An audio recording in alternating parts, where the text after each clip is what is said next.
There's so much around friendship that you can talk about. You can talk about making friends, keeping friends, losing friends, changing friends, how to be a friend, not being a friend, or when to be a friend, how to be a friend. Um, and then I think too, there's just understanding you have to be who you are in your friendship with different friends. Like you don't have to be the same friend to everybody because then it's just not a good friendship sometimes. But that's hard to figure out, I think. That's how I feel.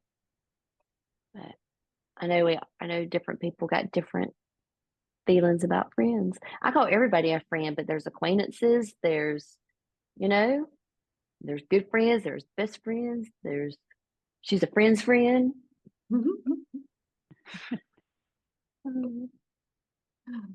Uh, it's true. It's true. All of that What do is you, okay, here's a question. So, some of your closest friends that you have right now, how did you meet them?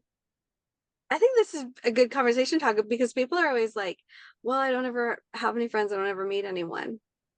But how does that, so how does a friendship like start? How does it come about? Can you be actually intentional about it? Like, I don't know. I think You can. I think you can. oh yeah. I think so Because too. I think Because, it's commonality of interest. yeah. Mhm. I mean, that's certainly how this started.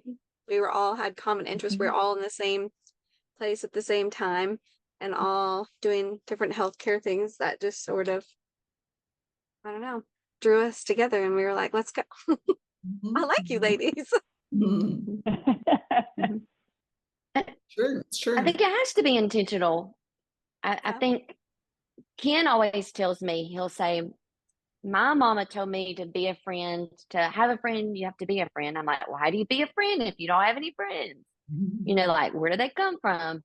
And so I think sometimes you have to, like you said, find your commonality. So maybe it's, if you're a Afghan maker, then you find an Afghan making group. Or if you like sewing, you find a sewing group. But you just keep going until you find the right space and you meet the right person. That's one way to do it. Like intentional, and I'm intentionally finding friends with common interests. Yeah. For me, it's been about prayer. When I got saved, I really wanted to find like-minded friends. So I prayed for a long time.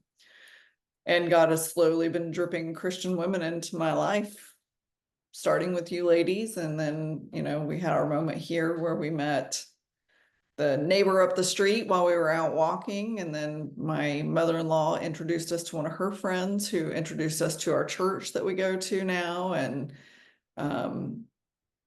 yeah, it's just, I know for me, I don't say I don't have friends. I just have seen a change in friends over the years, which has been good because a lot of the people that I was really close to for many years, we don't have the same interests anymore. And I think that's part of life, right? As you change in your values and beliefs, or even if you grow up with the same values and beliefs all the time, other people change. And so people ebb and flow out of your life. I have one friend from high school, one. I don't have any except for my sister. But, I started my family way earlier than all of my friends from that time of my life. And so we kind of just drifted apart because we had different interests. I had to spend so much time taking care of my kids and my husband, and they were still single and stuff. And so we just kind of, when your life seasons change and you don't have as much in common, it's harder to connect and make time to hang out. And not that that's wrong. That's just life. Sometimes you're just in a different season than you were then, and God brings new people into your life. And so I ended up spending a lot of time with my sister-in-law, became my really good friend. And so during that time, because we both had kids the same age, you know what I mean? So it's just kind of, and now we live, across the country. We're not, a mile, we don't live a mile from each other anymore. So that's harder, but God's brought new friends into our lives. And so it's just, but it was intentional. Like one of my really good friends that I've had for, I don't know, at least 15 years, I guess. It's been a long time. even though we've moved lots of times, we always chat and stay connected. But it was funny because one time we just invited, so we moved to a new town, we went to a new church, and there was this couple there with kids, our kids' age. And so we just randomly invited them to go to the park with us after church one Sunday and just started having a conversation. And that led to a lot more times hanging out because our kids got along so good. And then she started a prayer group that I started coming to. And then, you know, when you're meeting in a small group every week, you know, praying and getting to know each other, praying for each other, for our kids, like all those kind of things, it really creates a real, you know, strong friendship bond. So I still talk to a lot of those ladies, even though that was like 15 years ago now, when my kids were really little and now they're grown, you know.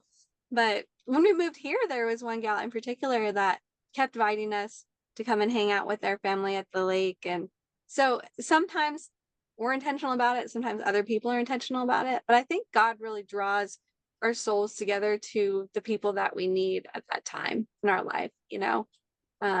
He's just really faithful that way. And especially when we're asking for friends. And like us, when we moved a lot, it was hard because we wanted to stay and hang out with our friends, but God had different plans. But he was always faithful in bringing other people alongside us, being so far away from our family. Even now, when we're so far away from our family, we have really good friends and support system here. So yeah, it's really, yeah, God is just really faithful. And that if we just give that to him, you know?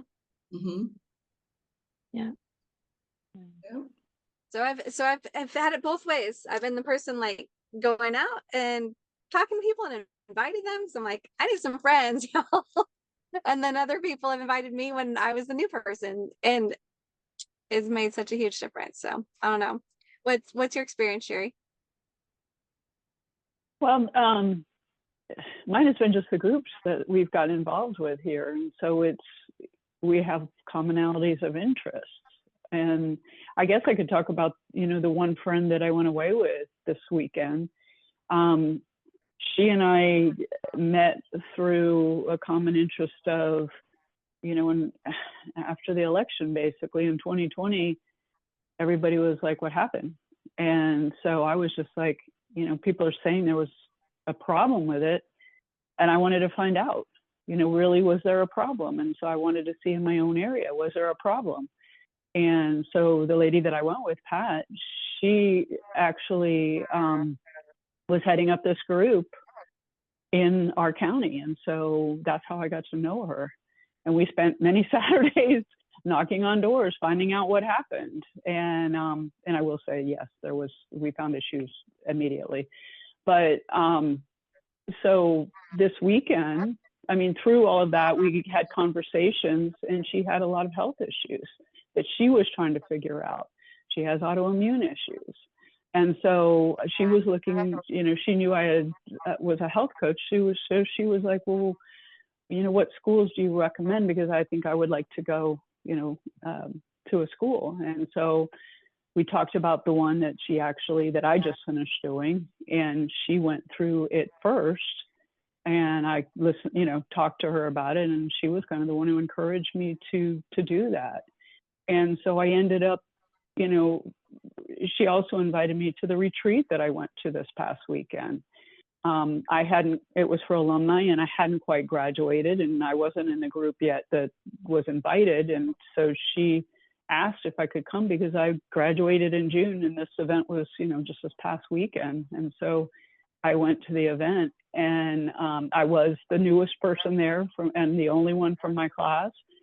And there were 38 women there, and I felt very welcomed, and I hadn't been on calls with them. So it wasn't like they knew who I was, but everybody, because I know when you go into an area with a lot of women, it can be scary because women can be not so open and friendly all the time. But this group was amazing. And I said that to the people who led it, you know, at the end. I was just like, I felt very welcome. I'm excited to keep going forward and getting on the calls. I got invited to a mastermind call that they have every Thursday. And so it's like, those are the things that connect you. So it was, you know, one connection with my friend Pat that led to this other connection with more people. But I had never gone away with had spent that much time with her. And we ended up rooming together, and we ended up flying together and having a catastrophic time flying this past weekend, but at least we were together, and that was a good thing, you know, whether, and those are the things that bring you together too, right? When you go through an experience, it's like, what? Mm-hmm. But it makes you closer too. So, and she's a Christian friend also. So it's just like, I've been also led into all of these relationships with different Christian women, Christian men. So, you know, my husband and all. So it's just interesting how it all just got It really orchestrated. is. It is hard. It's always just like a long story of like how your friends got to be your friends, it seems like, you know. And Yeah. the people that we hang out with the most in person tend to be our strongest, you know, friendships, like when we're in school or like coworkers at work or like, you know, just people that we see every day. Obviously, I know for all of us, our husbands are our good friends because they spend every single day with us. So that's a given. But yeah, it is interesting. You know, Yeah. this This is forming and those this is bonds. the same friend that has all these parties at her house. So she's the one that we had Passover dinner with. Oh, And that was my first experience with a Passover dinner, and it was amazing. So So cool. yeah, she's very gifted in picking up languages. So she read it all in Hebrew. And I was just like, what? Mm. It was Wow. amazing. So yeah, Cool. I didn't have to So be, cool. but she was able to do that as well. And it was translated as well. We had translation, but it was very cool. Huh. It's interesting how friendships are seasonal, you know, like, Mm-hmm. so like Tiffany, one of my best friends from school that we met when I was in the 6th grade, we're still friends, but we're the kind of friend that you can pick up where you left off kind of friend. We don't have to stay in contact. I mean, we can talk once a year, we can talk once a month. It doesn't matter every day. Um, and then you've got the seasonal friends, like you know, Bree mentioned work friends. A lot of those friends over time, you just distance yourself, you know, or the baseball group of friends. And so, you know, you tend to have these friendships in different seasons of your life where you can be really, really close to one another. And then it kind of, you distance or you change or have a new season. Um, and I think sometimes too, traumatic experiences or lifestyle and health changes will not necessarily like change your friendships, maybe, but it changes who we are.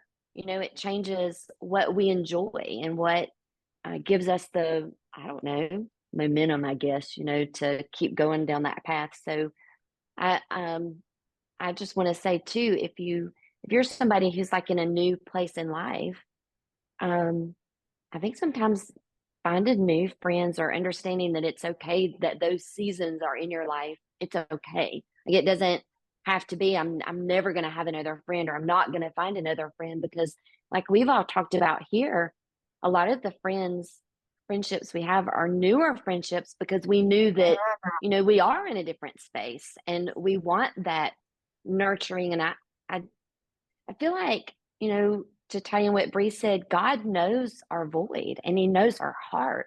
And there are friends who can tap into that and can love us exactly how we are, where we are, in the season that we're in to even bring us through that season or to even introduce us to new opportunities in life.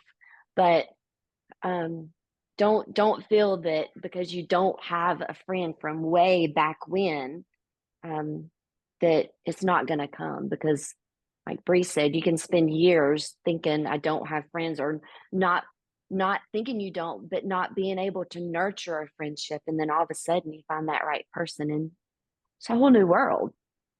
mm-hmm.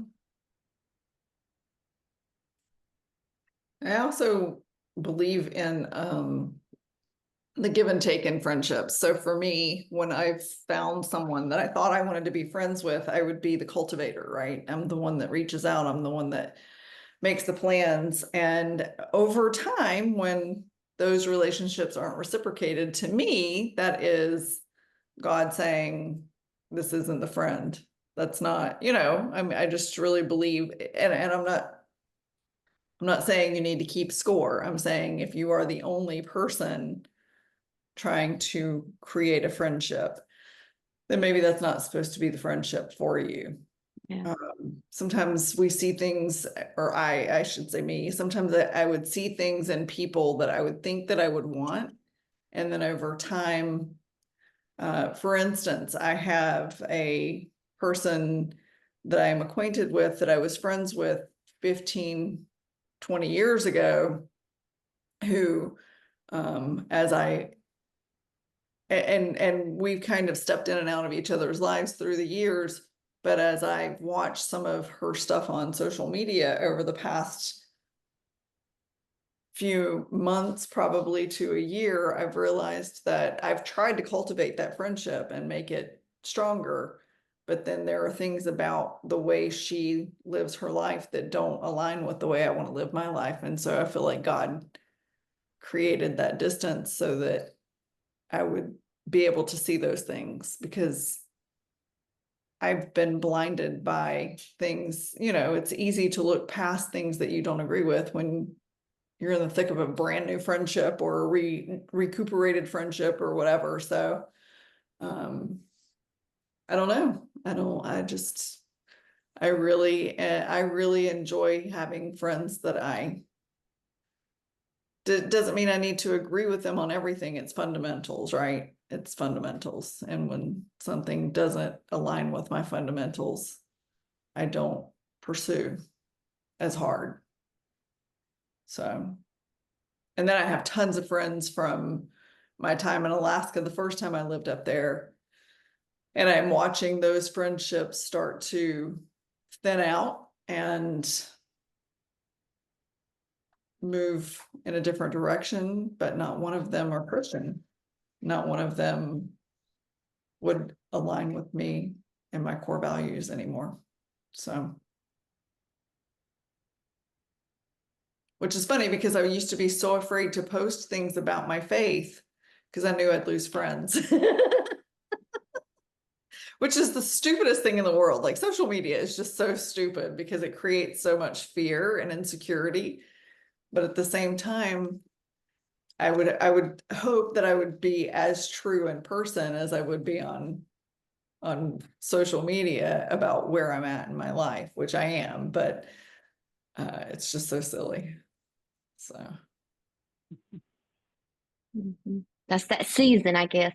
I don't know. I think sometimes too, it's like I've been in a situation where I have forced friendships. Like, um, I don't know, maybe I meet a girl and meet someone out, and I'm like, oh, she would be great to be friends with, or this or that. And then it's like I try to force it, and it just is not.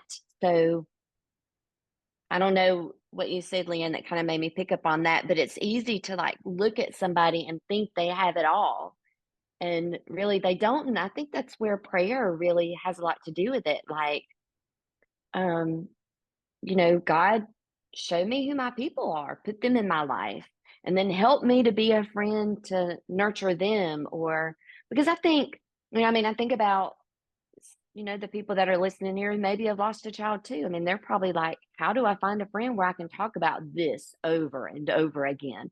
Or the person who has a health issue and you're losing friends because now you've got this autoimmune condition and it's controlling your life. And so I just want to encourage those people to find those friends in that group that they can become your new friends, and you can still have you don't have to lose the friends that you had in the past. You just don't have to be the same kind of friend, you know? You can still love people from afar. It doesn't mean you have to go out to eat with them every week. mm-hmm.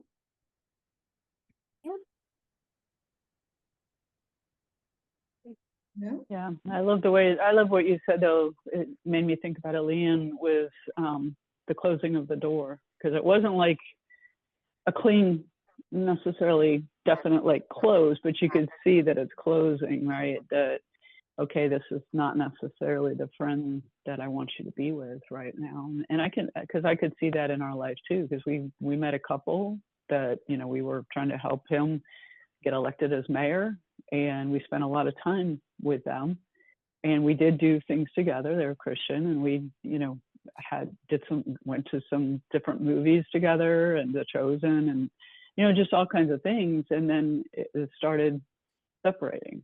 And it was like, you know, we thought they were, you know, very much in alignment with us, but yet that kind of was, you know, falling away. We weren't, you know, doing as much stuff together. Things weren't, you know, falling in place for us to do things together. And, you know, like you talked about, you know, just, you know, asking, you know, let's go do this or let's go do that. And then finally you just get to the point where you're like, yeah, I'm done. I'm done asking. If they want to do something, they know we are interested, and maybe they'll open that door back up or not. And, you know, maybe God wants us to have that relationship or not.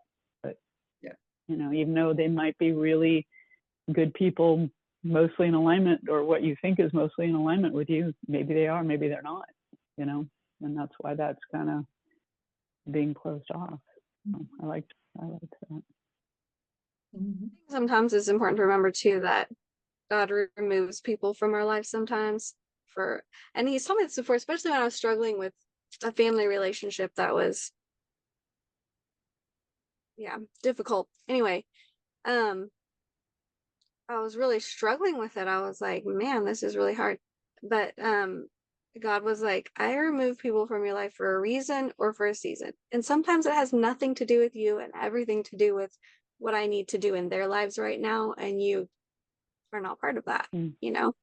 So it's always good to remember like that perspective. Like sometimes it has nothing to do with you and everything to do with what God needs to do in their life. So yeah, that was really helpful for me, That's a good especially reminder. struggling with losing a friendship, you know, especially with a family member, can be really difficult, you know, and really painful. And so, yeah, just bringing that to Jesus is this so important for healing and for just letting that go, you know, in a way that's not destructive, I guess, you know, being gentle with yourself, you know, sometimes that's hard when you feel rejected. So it's, yeah, it's something that God definitely wants to help us through, I think. So what was it that you said again? It's not necessarily something that He said, I remove people for your life either for a reason, a specific reason, or just for a season. He's like, it might not be forever, but I need to do some specific things either in their life or your life, and you need to do them separately for a while. And, you know, that's okay because he has a plan. yeah. he has a plan. And that's where I think you could get self-centered on that, you know, why don't they want to do something with me? But it's like, I love what you said, because it's like, he may be working in their lives, and, you know, and of course he's working in ours, but maybe they're not, you know, to be together. Yeah. Well, maybe he needs to do different. something in their life before that season is over, and then you can come back and be, you know, cultivate that friendship again. You never know. But the key is to surrender to God's plans and not our own. Yeah. Which is the hardest part, right? Yeah. Mm-hmm. Yeah, exactly. Like, We want to make it all about us. Yeah. And sometimes we're the ones that get hurt. Yeah. It's easy too to like create this vision of what a certain friendship should look like too, you know? And so I think sometimes it's easy to think, because I'll hear people say, well, they should. Well, what is happening in their life that maybe they shouldn't? Or, you know, so I think sometimes it's easy to look at it one-sided too from those friendships, which can make it harder. Because I hear people all the time that says, well, she should understand. Well, they can't. I mean, your friends aren't always going to understand. They can have empathy, or they can walk beside you. They're not going to always understand. So you're almost setting them up for a failed friendship if you expect them to, you know, in certain situations. Expectations can be a 4-letter word, I think. I wrote this down book one time years and years ago. Expectations are premeditated resentments. And I think that that can be Oh so man, true. Mm. that's quite the arrow. Yeah. Wow.